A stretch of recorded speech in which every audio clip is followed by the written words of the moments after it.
Bapak Mama, semua saudara-saudara dan semua orang muda yang diberkati Tuhan, Salam. Mari kita saling jabat tangan, katakan Tuhan memberkatimu.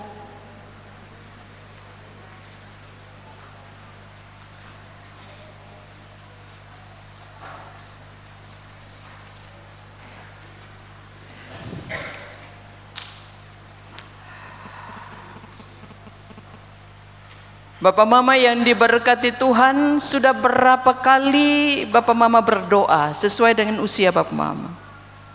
Saya pikir kita pun jawaban pasti berbeda-beda.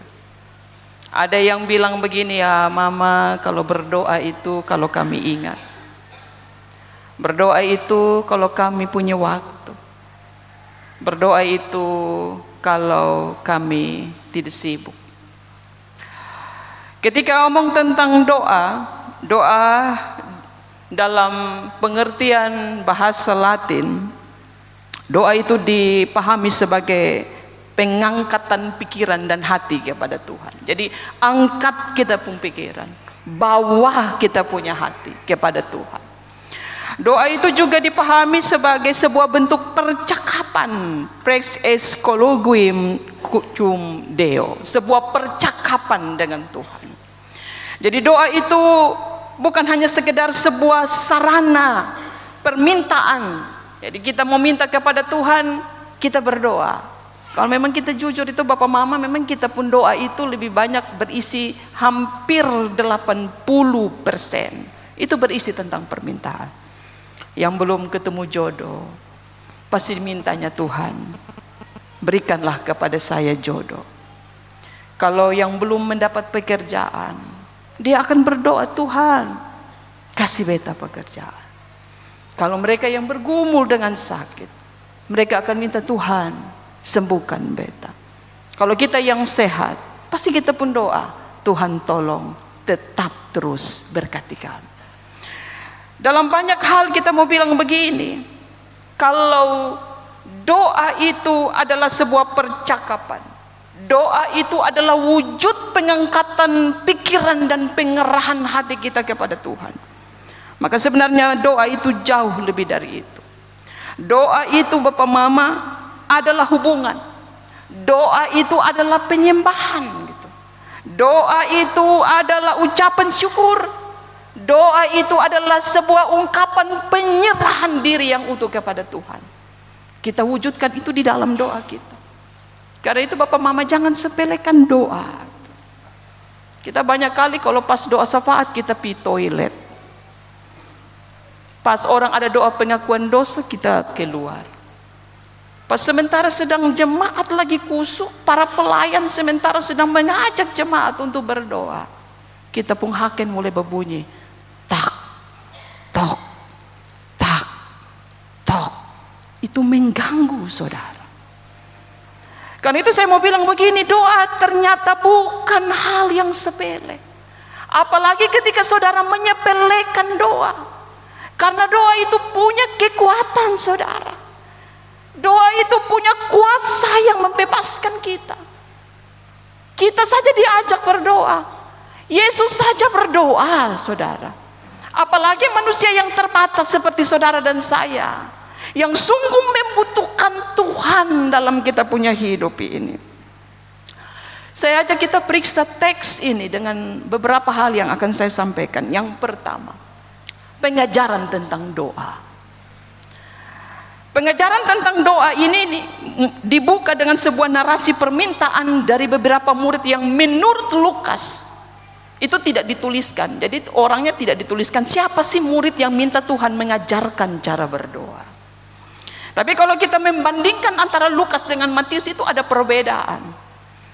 Kita melihat Lukas ini Bapak Mama, dia minta supaya Tuhan Yesus mengajarkan doa kepada mereka. Ini tentu dilatar belakangi dengan beberapa hal. Bisa jadi permintaan ini Bapak Mama muncul dari sebuah pengalaman di mana orang yang meminta untuk Yesus mengajarkan doa kepada mereka itu merasa bahwa ternyata praktek doa yang mereka lihat dengan mata mereka, yang mereka jumpai, yang mereka dengar dengan telinga mereka itu bermasalah saudara. Bisa jadi juga ada praktek yang mereka lihat, tetapi juga bisa jadi praktek yang mereka praktekkan dalam hidup mereka. Sehingga ketika Yesus ada di tengah-tengah mereka berdiri sebagai seorang guru, maka bagi para murid ini kesempatan guru ajar pasti yang terbaik. Guru pasti mengarahkan mereka yang berdiri sebagai murid untuk bagaimana harus berdoa, tujuan apa yang hendak kita capai, motivasi seperti apa ketika kita berbicara membangun percakapan dengan Tuhan. Di Matius pasal 6, kalau saudara membandingkan, ada perbedaan antara isi doa Bapa kami ini menurut Lukas dan menurut Matius. Tapi kita tidak bahas itu, saudara. Yang ingin saya arahkan kepada saudara bahwa di Matius pasal 6 itu Yesus membuka dan langsung menyimpulkan jangan berdoa seperti orang munafik. Jadi Matius lebih keras, saudara. Yesus langsung memberikan sebuah kesimpulan bahwa ternyata ada begitu banyak orang yang bersemangat, yang bergiat dalam berdoa, tetapi mereka dibalut dengan kemunafikan yang luar biasa itu. Seperti ibaratnya kita lihat kalau kuburan kalau di Indonesia ini bisa bunyi dua digit. Bagus-bagus kuburan. Tapi firman bilang apa? Hidupmu jangan seperti kuburan, saudara. Di luar itu menyala abangku, tapi di dalam itu popok dalam. Di luar itu bagus, saudara, tapi di dalam itu hanya barang busuk dan semua yang tidak enak dilihat. Itu gambaran keras. Hidupmu jangan seperti kuburan, kata Yesus. Karena itu papa mama ketika dia lihat ada banyak praktik, dia langsung menyimpulkan bahwa ada banyak orang-orang Yahudi yang giat sekali berdoa, tetapi mereka membalut doa itu, mereka menutupi berbagai macam bentuk kemunafikan. Doa bagi orang Yahudi itu makanan, saudara. Doa bagi orang Yahudi itu bukan sesuatu yang baru bagi mereka. Itu makanan sehari-hari. Kalau kita 3 kali makan dalam sehari, maka orang Yahudi itu 3 kali dalam sehari untuk berdoa. Doa utama mereka itu pagi, skakharit, doa di waktu pagi. Doa ini dilakukan saat matahari terbit. Jadi matahari sementara sedang naik untuk terbit, itu waktu orang Yahudi diingatkan. Itu jam doa mereka. Waktu doa yang kedua itu Bapak Mama doa sebelum matahari terbenam atau doa sore, minka. Itu doa sore. Jadi sebelum matahari terbenam mereka sudah harus ada dalam sikap doa. Mereka berdoa, mereka panggil, mereka tinggalkan kesibukan mereka karena jam doa Yahudi memanggil mereka untuk meninggalkan kesibukan mereka lalu membangun percakapan dengan Tuhan. Doa yang ketiga itu doa waktu di malam hari setelah matahari terbenam. Jadi ketika matahari terbenam itu mereka langsung berdoa lagi. Doa itu disebut doa ma'arif dalam bahasa Yunani. Doa yang dilakukan setelah matahari terbenam. Tapi juga ada doa-doa lain selain 3 ini. Ada doa Shema orang Israel. Mereka berseru kepada Tuhan. Mereka ungkapkan ungkapan hati mereka, sebuah pengakuan kepada Tuhan. Tapi juga ada doa 18 berkat. Doa setelah makan atau birkat Hamazon. Orang Yahudi serius, saudara, lakukan ini. Mereka tidak main-main. Dalam segi kesetiaan, dalam segi ketaatan, tidak ada yang bisa lawan ini orang Yahudi. Tidak ada satupun waktu dari detik putaran waktu yang meleset dari doa-doa mereka. Mereka akan segera meninggalkan kesibukan mereka, apapun itu, ketika waktu jam doa itu memanggil mereka. Karena itu, kalau ini jam doa jadi makanan sehari-hari, menjadi sebuah rutinitas, itu baik, saudara. Sebagaimana baik jikalau Bapak Mama dan saya ini punya jam-jam doa dalam keluarga, itu baik, sangat baik. Karena doa itu membuat kita hidup. Amin ya. Doa itu membuat kita dibangkitkan kembali. Doa itu meneguhkan jalan-jalan kita. Tetapi perlu berhati-hati. Sebagaimana orang Yahudi, doa itu makanan mereka sehari-hari. Tapi ketika menjadi rutinitas, bisa jadi peluang kehilangan makna itu ada. Bisa jadi mereka melakukannya karena rutinitas. Mereka tidak tahu kenapa mereka harus berdoa. Mereka tidak tahu apa motivasi yang benar yang harus mereka tunjukkan ketika mereka berdoa. Bagi Yesus, ketika dia bilang dalam Matius pasal 6, jangan engkau berdoa seperti orang munafik. Itu Yesus mau bilang begini, doa itu bukan tentang rutinitas. Itu hal pertama, saudara. Hal yang kedua, perhatikan isi pengajaran tentang doa menurut Yesus. Hal pertama bagi Yesus, doa itu juga relasi, saudara. Relasi itu yang memungkinkan saudara dan saya bisa berdoa. Relasi itu yang memungkinkan kita tahu kepada siapa kita harus berdoa. Kita tahu siapa yang harus kita panggil dalam sapaan doa kita. Karena itu di Matius, Yesus ajarkan doa dengan sapaan Bapa kami yang di sorga. Tapi Lukas dia menyebut, kalau apabila kamu berdoa, katakanlah, Bapa, dikuduskanlah namamu. Hal menarik itu, saudara, ketika omong tentang relasi. Tuhan Allah tempatkan dirinya sebagai Bapa.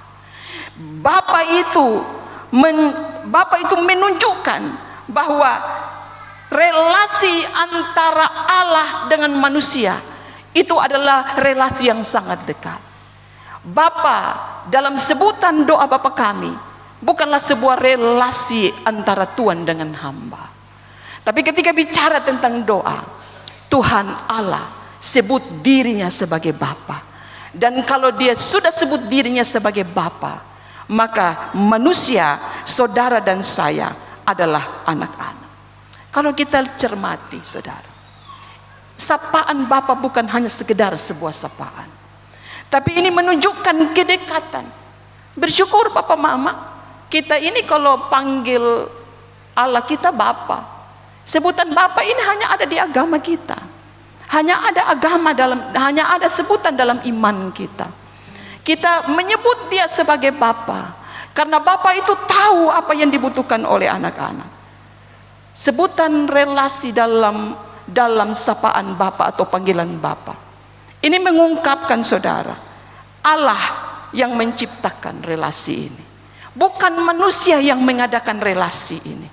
Allah yang membuat relasi ini ada, yang memungkinkan relasi ini ada. Supaya apa? Supaya manusia diberikan kesempatan olehnya untuk menyampaikan apa yang mereka ingin sampaikan.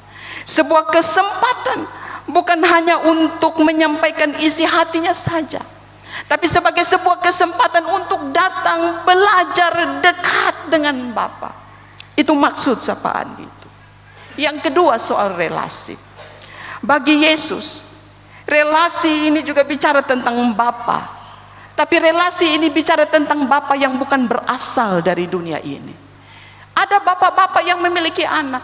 Kita berasal dari dunia, tapi kita diarahkan untuk tidak hidup seperti dunia. Tapi Bapa yang satu ini bukan Bapa yang berasal dari dunia, tapi Bapa yang menjadikan dunia, Bapa yang membuat semesta ini ada, Bapa yang menciptakan manusia, Bapa yang menciptakan saudara dan saya. Karena itu, relasi yang kedua tentang sapaan atau panggilan Bapa mau mengatakan dia bukan Bapa yang berasal dari dunia ini. Dialah Bapa yang kudus. Karena itu doa Bapa kami, Bapa, dikuduskanlah namamu. Bapa kami yang di sorga, dikuduskanlah namamu. Ini mau mengajak kepada kita semua yang mengucapkan doa ini, bahwa ketika Bapa itu ada, Bapa bisa didekati kapan saja. Dia tidak jauh, saudara. Sapaan Bapa ini mau bilang begini, kita dekat. Seperti seorang anak yang dekat kepada depung Bapa. Kita diberikan ruang untuk datang kepada Allah.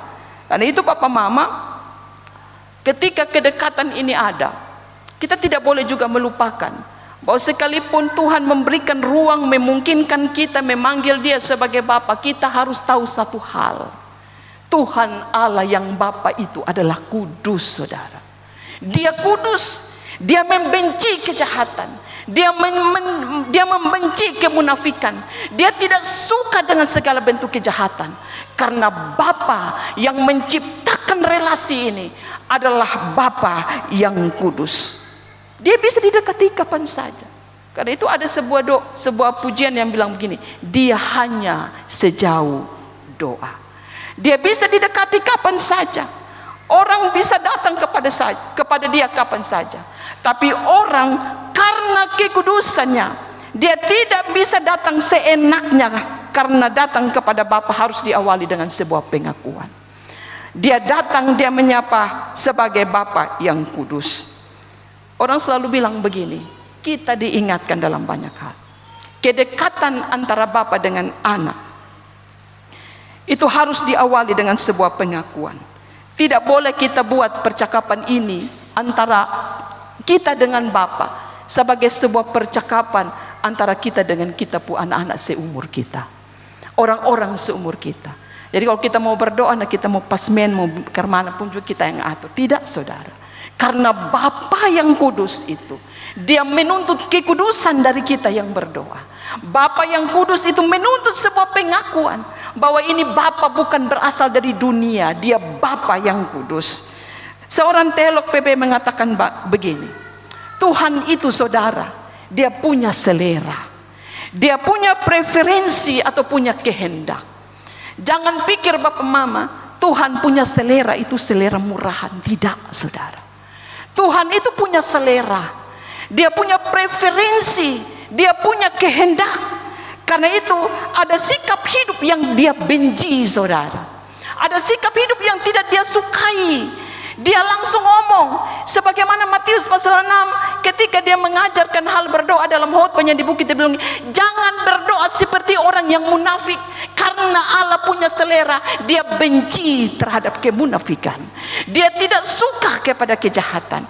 Dia tidak suka kepada semua hal yang tidak membuat Dia bisa mendudukkan dirinya sebagai Allah yang berkuasa. Karena itu Bapak Mama, kita perhatikan di Roma 12 ayat 2. Supaya kamu dapat membedakan mana kehendak Allah, apa yang baik, apa yang berkenan. Tapi dia punya preferensi, tapi bukan kehendak secara emosional seperti manusia. Hari ini dia baik, besok dia pasang, besok dia suruh. Hari ini datang dia pembaik, dia duduk diam-diam. Besok angin puting beliung datang, dia pu otak juga sama kayak angin puting beliung. Preferensi Tuhan, kehendak Tuhan bukanlah sebuah preferensi atau kehendak yang bersifat emosional seperti manusia. Tapi dia memiliki prinsip sebagai Allah yang kudus, Allah yang besar, Allah yang juga berkuasa atas kehidupan kita. Bapak Mama, saudara-saudara, Tuhan itu juga punya preferensi atas soal penyembahan. Dia ada juga yang tidak suka penyembahan model yang tidak Dia kehendaki. Karena memang Dia punya selera, saudara. Dia punya kehendak seperti apa model penyembahan yang beta suka. Karena itu kenapa Kain dan Habel, satu persembahannya ditolak, satu persembahannya tidak diterima. Itu karena menyangkut selera Tuhan, menyangkut preferensi dari Tuhan. Tuhan suka, ya saya suka korban yang seperti ini. Korban seperti ini saya tidak suka, singkirkan dari sapu hadapan. Saya suka orang yang seperti ini, tapi saya tidak suka orang yang seperti ini. Itu dengan tegas dia katakan dalam preferensinya. Bapak Mama, saudara-saudara, ketika kita membaca, mencermati pengajaran tentang doa, Yesus bilang, panggilan sebagai Bapa itu tahu apa yang dibutuhkan oleh anak-anaknya. Sehingga kalimat dikuduskan namamu itu diikuti dengan apa? Datanglah kerajaanmu. Ketika kita mengakui bahwa Allah itu adalah Allah yang kudus, maka pernyataan dalam pengajaran Yesus tentang doa, Dia bilang begini, datanglah kerajaanmu. Ini sebuah pengakuan yang harus datang dari diri manusia. Pengakuan tentang apa? Pengakuan bahwa semua yang datang dari kerajaannya itu baik. Semua yang datang karena didasari atas kehendak dan keputusan, bahkan otoritas dan preferensi Allah, itu baik, saudara. Tidak ada yang tidak baik yang datang dari Allah. Semua baik. Karena itu analogi Bapa kemudian sahabat itu Lukas berikan kepada kita. Ada beberapa gambaran. Yang pertama, saudara, doa itu percakapan dengan Allah. Tapi percakapan itu yang bisa terjadi, percakapan itu berdiri dalam sebuah prinsip relasi. Tidak ada percakapan yang bisa terjadi tanpa sebuah relasi. Relasi itu syarat. Tidak ada juga percakapan tanpa kedekatan. Percakapan itu bisa terjadi kalau kita ini dekat dengan Tuhan. Sama seperti anak bisa mengadakan percakapan dengan bapaknya. Kalau anak itu punya ikatan emosional. Kalau bapak tidak mengurus dia pun anak-anak, maka ketika bapak pulang dari tempat kerja, kedatangan bapak itu menakutkan bagi anak-anak. Bapak dan anak itu mesti punya sebuah relasi. Anak mesti punya sebuah relasi kedekatan. Itu salah satu cara kita menghidupi kita pun doa. Tema majelis sinode kasih kepada kita hari ini, Bapak Mama, kita perhatikan dia punya tema. Tema kita mendoakan kehidupan, menghidupi doa. Itu cara kita menghidupi doa kita. Menghidupi doa kita seperti apa? Membangun relasi, membangun kedekatan dengan Tuhan. Karena itu jikalau ada yang bilang dia tidak punya waktu untuk berdoa, sampai hanya soal makan saja dia lupa berdoa. Hanya sampai soal dia mau meletakkan kepala saja dia lupa berdoa. Hanya ketika dia tergesa-gesa untuk menuju ke kantor, karena jam waktu untuk absen itu sudah menuntut dia harus pergi, kadang kita lupa berdoa, saudara. Apa saudara tahu apa yang akan terjadi dalam hidup saudara ketika saudara mengendarai sepeda motor? Apakah saudara dapat memastikan saudara ini aman gitu? Yang saya maksudkan doa ketika saudara akan bepergian dengan keluarga, bahkan dengan diri saudara sendiri, bukan supaya hidup kita jauh dari kecelakaan, tidak. Tapi yang saya mau bilang adalah doa itu menjadi penting. Karena doa itu mau bilang kepada Tuhan, Tuhan saya mau bekerja, jadilah apa yang engkau kehendaki dalam hidupku. Jadilah apa yang menurut Tuhan itu baik. Apapun yang terjadi dalam hidup kita ketika kita sementara menuju ke tempat kerja, itu otoritas Tuhan, saudara. Karena itu Bapak Mama saya mau bilang begini, kalau ada orang yang dia bilang begini, dia tidak punya waktu untuk berdoa gitu. Berdoa saja soal kalkulasi waktu ini saja pusing, saudara. Berdoa saja untuk kita membangun percakapan saja dengan Tuhan itu rumitnya minta ampun. Membangun percakapan, tapi kalau kita pas susah, saya pikir kita pun doa ini bukan hanya kita omong di gereja. Ketika kita sementara sedang ada dalam masalah, doa kita bukan hanya ketika kita ada dalam ruang doa, tapi doa kita juga bisa tertempel di dinding Facebook dan status WA kita. Itu ketika kita apa? Ketika kita bermasalah, saudara. Karena itu kenapa Tuhan mengizinkan masalah itu seringkali menyapa kita.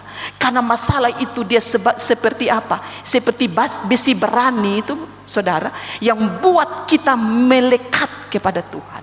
Kadang Tuhan izinkan masalah itu untuk panggil saudara dekat.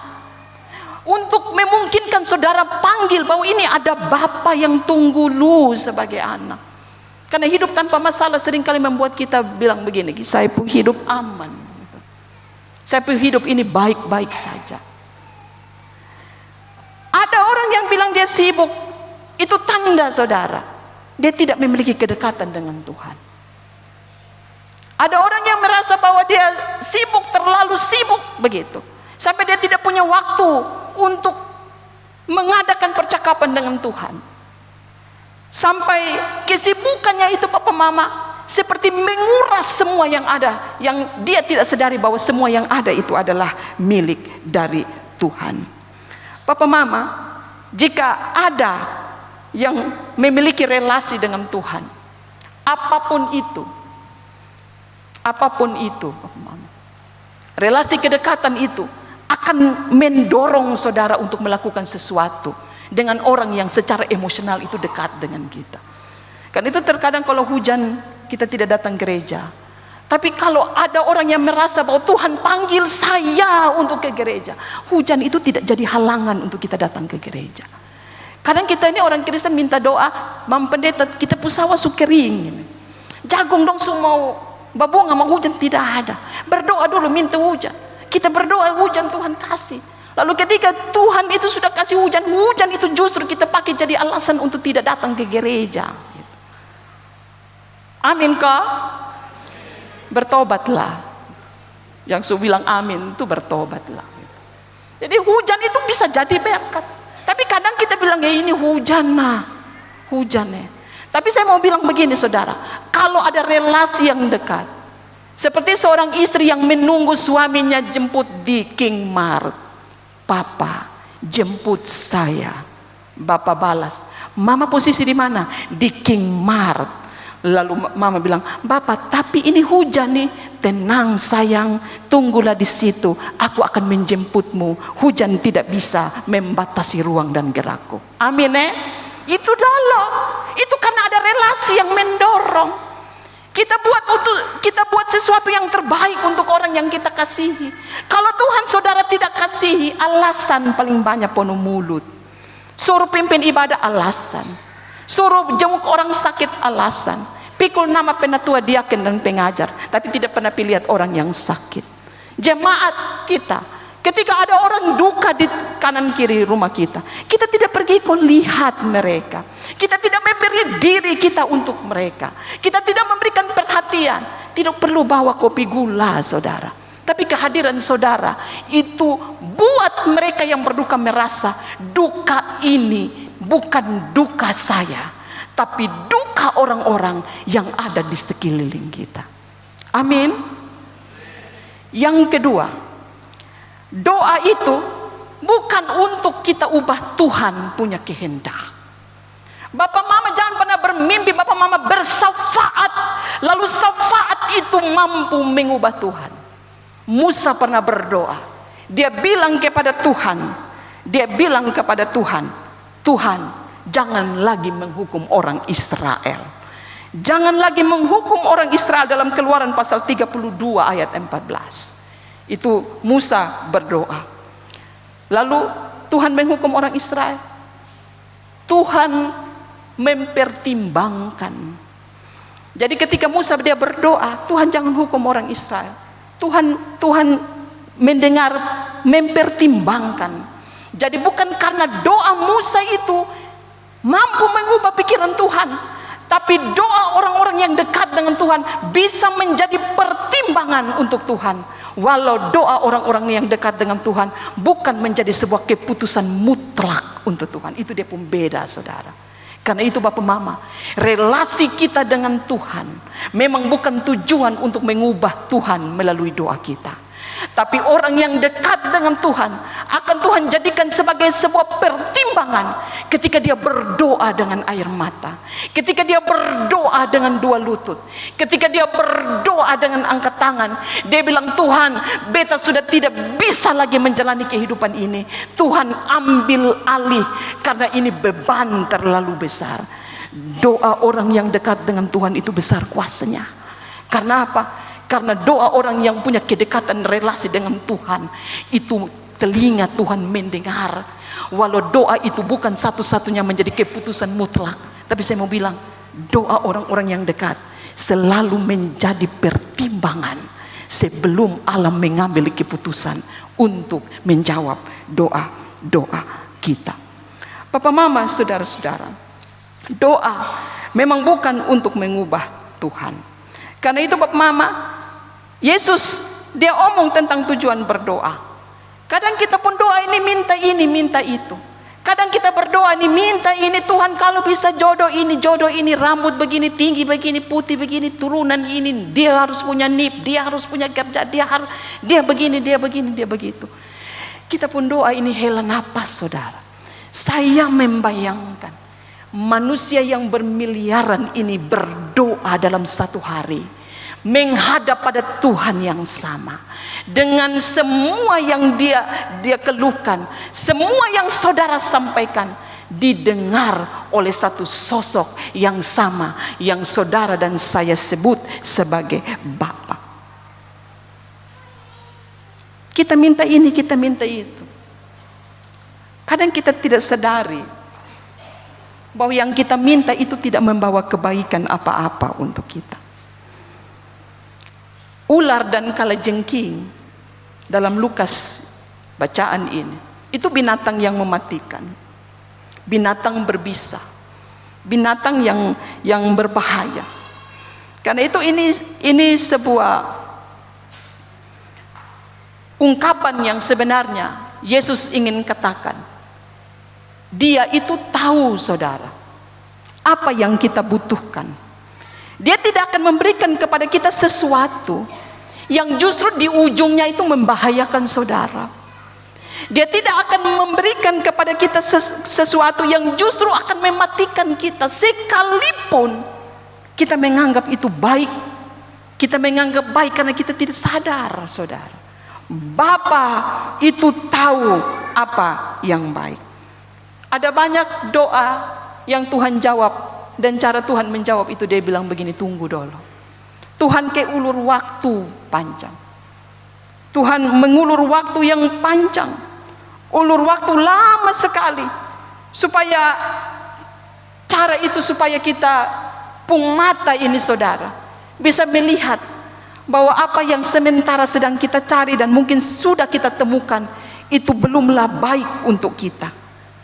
Ada anak-anak muda yang minta teman hidup, cari aukbian, cari pasangan hidup, cari soulmate, separuh jiwa dalam jiwa kita. Ada banyak mereka yang berdoa seperti aukbian, jodoh itu tidak pernah kunjung datang. Kita pun teman angkatan semua yang kuliah itu, mereka su menikah, mereka su buang bunga. Kita berharap tangkap itu bunga, tapi kita belum dapat. Kita pun angkatan, teman angkatan SMA, semua sudah punya anak kedua, ketiga.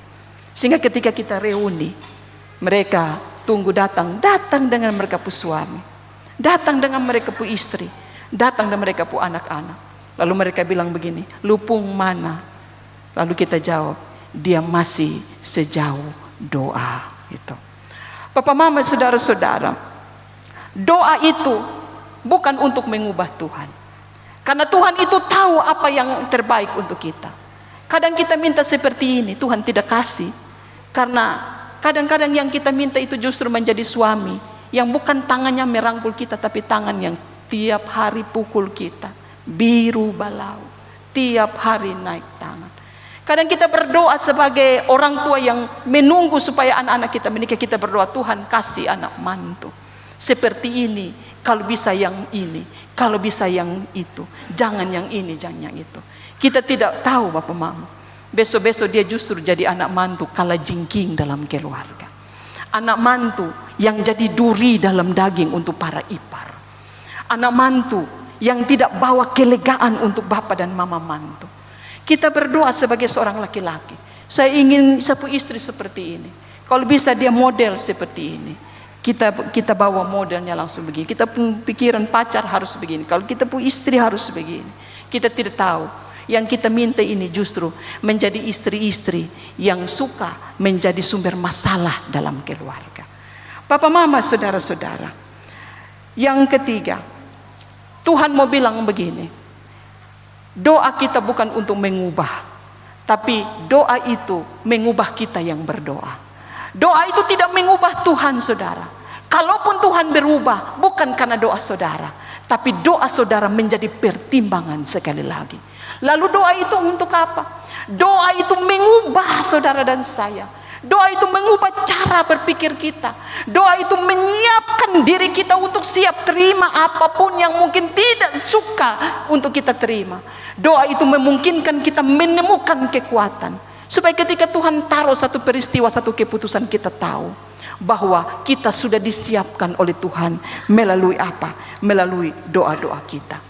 Yang kedua, Bapak Mama, Yohanes Calvin sebagai salah satu tokoh reformasi Protestan, dia memiliki pemahaman tentang doa. Dia bilang begini, doa itu adalah hubungan utama antara manusia dengan Tuhan. Doa itu hubungan utama. Tidak ada hubungan yang melebihi dari hubungan ini.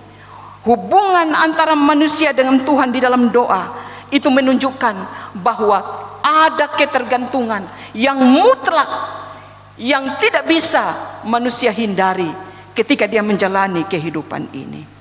Bagi dia juga dia bilang begini, doa itu bukti dari iman. Sehingga kalau ada orang yang tidak berdoa, itu sebenarnya dia tidak memiliki iman. Orang yang berdoa adalah orang yang menunjukkan dirinya bahwa dia punya iman. Pertanyaan, kenapa sekarang orang Kristen kalau berdoa itu lipat tangan? Kita berdoa itu sampai terkadang ketika kita punya pergumulan yang terlalu berat, saudara, kita tidak lagi duduk, tapi kita berlutut di hadapan Tuhan. Satu gambaran, ada yang bilang begini, Bapak Mama, orang Kristen sekarang itu mengadopsi ketika kita berdoa dengan lipat tangan dan berlutut. Ada tradisi cara orang Yahudi yang berdoa. Orang Yahudi itu kalau berdoa kayak begini, aku membuka tanganku Tuhan, seperti dalam Mazmur. Dia bilang aku menyerahkan hidup. Itu cara orang Yahudi, penyerahan diri. Tapi ada juga yang bilang begini, kita berdoa lipat tangan, kita berlutut. Itu diadopsi dari tentara Romawi yang ketika dia berperang dia kalah. Lalu ketika dia sadar bahwa dia kalah, dia akan berlutut, saudara. Dia akan berlutut di hadapan dia punya lawan. Lalu pedangnya itu dia taruh ke bawah. Dia berlutut, itu tanda bahwa lu mau bikin apa, beta bikin sudah. Lu mau potong beta pun kepala, potong sudah. Lu mau bunuh beta, silakan bunuh sudah. Karena berlutut menikam pedangnya ke tanah dan kemudian memegang dengan kuat pedangnya, itu tanda penyerahan diri. Yang saya mau bilang begini, saudara, apapun latar belakang tradisi kita dalam berdoa dengan berlutut atau dengan lipat tangan, tapi saya mau bilang begini, berdoa itu adalah sebuah ungkapan penyerahan diri. Karena itu ketika kita berdoa, mari kita perbaiki kita pun doa. Kebanyakan kita berdoa ini, Bapak Mama, berdoa kita itu yang keempat, berdoa kita itu berdoa yang kita mengabaikan tentang kata-kata. Memang doa itu bukan tentang untayan kata-kata. Tapi saya mau bilang begini, kata-kata dalam doa saudara itu menunjukkan kualitas relasi saudara dengan Tuhan. Perhatikan doa saudara. Doa kita itu kebanyakan doa hafalan, saudara. Doa kita itu seperti kalau doa makan, maka tendes mesin ini, net, maka doa makan keluar. Tuhan, tiba saatnya kami akan makan. Berkati makanan ini. Dan Tuhan tolong supaya makanan ini jangan menjadi racun bagi kami. Awi, ini ibu dapur don tersinggung, saudara. Model kayak Ma Eva yang suka memasak. Ma Eva dengar penatua doa begini, Ma Eva begini, pikir teko tuh ada taruh racun di ini makanan. Tersinggung, saudara. Lalu kita pun doa juga, doa hafalan, doa mesin. Itu saya mau bilang begini, kadang kita berdoa, Tuhan, kami akan makan, kami akan kembalikan piring dan gelas yang kosong. Ini doa hafalan, saudara. Ini doa mesin yang hampir semua di Indonesia, bahkan ini doa ciri khas orang NTT. Baik di mana, di kota, di desa, di dusun, di RT, kami akan kembalikan piring dan gelas yang kosong. Nah, kalau saudara kembalikan piring dan gelas yang tidak kosong, modal ke makan kok, taruh nasi tinggi begini, habis kasih sisa sedikit. Taruh sate 3 tusuk, karena pas kena yang 3 tusuk itu angus semua, kita tidak makan, kasih habis. Lalu kita ambil itu apa lagi? Ini RW, karena terlalu pedis kita taruh dia gunung mutis. Tapi karena terlalu pedis kita tidak makan, kasih habis. Lalu bagaimana kita bilang kita kembalikan piring dan gelas yang kosong, saudara? Ada juga yang Bapak Mama, kita berdoa, doa persembahan. Karena itu saya selalu menghindari para diaken jangan berdoa dalam teks. Seperti kalau liturgi itu memang majelis sinode kasih doa, itu mau menolong mereka yang baru berjabatan menjadi seorang diaken, yang bisa jadi kalau berdoa itu mereka sudah matar. Jadi sebelum sampai di mimbar mereka sudah matar duluan. Nah itu teks itu menolong para diaken untuk berdoa. Tapi ketika engkau punya relasi dengan Tuhan, ketika engkau punya kematangan hubungan emosional dengan Tuhan, maka doa itu akan mengalir, saudara. Doa itu menjadi sebuah aliran air yang tidak bisa dibendung. Doa itu ungkapan relasi, saudara. Memang orang bilang begini, doa itu bukan hanya untayan kata-kata, tapi kata-kata menunjukkan kualitas hubungan saudara dengan Tuhan. Karena itu jangan bermain-main dengan kata-kata. Mari kita hidupi doa kita, saudara. Mari kita menghidupi doa-doa yang kita telah bawa di hadapan Tuhan. Mari kita mendoakan kehidupan, karena kehidupan kita butuh untuk terus didoakan. Bagian kita mendoakan, bagian Tuhan apa? Bagian Tuhan menjawabnya. Bagian Tuhan apa? Bagian Tuhan adalah melakukan apa yang kita menambah kebaikan untuk kita. Melakukan apa yang benar-benar berdasarkan apa yang kita butuhkan, bukan yang kita inginkan. Lalu tugas kita yang kedua, hidupi itu doa, saudara. Supaya doa-doa yang bagus itu dari segi kata-kata, dia hidup dalam diri saudara. Doa itu bukan hanya kata, tapi doa itu juga karya. Di mana orang bilang begini, doakanlah apa yang engkau gumuli, tapi juga apa? Kerjakanlah apa yang engkau doakan.